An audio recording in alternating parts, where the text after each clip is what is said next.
बढ़ते प्रदूषण के बीच में सरकार का एक फैसला भी है। दिल्ली सरकार के दफ्तरों में वर्क फ्रॉम होम लागू हुआ है।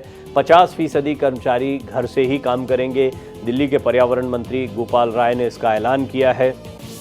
पहले आपने देखा था जो सरकारी कर्मचारी हैं उनके वर्किंग आवर्स को लेकर कुछ डिसीजंस लिए गए थे। अब यहाँ पर हम देख रहे हैं कि वर्क फ्रॉम होम 50% कर्मचारियों के लिए ये लागू किया जा रहा है। इससे दरअसल कोशिश ये दिखाई दे रही है कि गाड़ियां जितनी कम सड़कों पर उतरें। 2-3 बड़े कारण होते हैं आमतौर पर। ये एक तो मौसम, दूसरा पराली जलाना, पटाखों की वजह से, ये सब तो कारण हैं ही, लेकिन मेजर सबसे बड़ा कारण जो दिखाई देता है वो दिल्ली में गाड़ियों की बढ़ती हुई तादाद है। ऑड इवन जैसा प्रयोग यहाँ पर हो चुका है। एक कोशिश ये की जा रही है। एनसीआर में प्रदूषण की वजह से हालात काफ़ी ख़राब हैं। हवा की गुणवत्ता फिर से गंभीर श्रेणी में पहुँच गई है क्योंकि शहर के कुछ हिस्सों में धुंध की एक पतली चादर जो है वो छा गई है।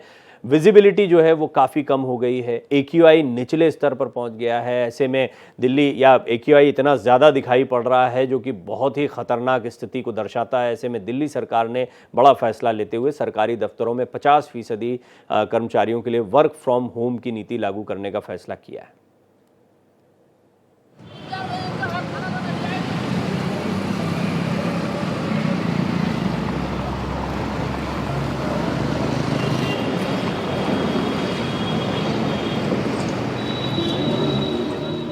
देश की राजधानी दिल्ली और NCR में सांसों पर इमरजेंसी लग गई है और पॉल्यूशन का अभी तक कोई सॉल्यूशन भी नजर नहीं आ रहा है।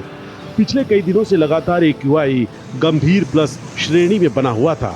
ऐसे में दिल्ली सरकार ने एक बड़ा फैसला लेते हुए सरकारी दफ्तरों में 50% वर्क फ्रॉम होम की नीति लागू करने का फैसला लिया है। दिल्ली सरकार के तरफ से हमारी कोशिश ये है कि कैसे ज़्यादा से ज़्यादा दिल्ली के प्रदूषण के स्तर को कम किया जाए। उसके लिए बहुत सारे कदम सरकार उठा रही है।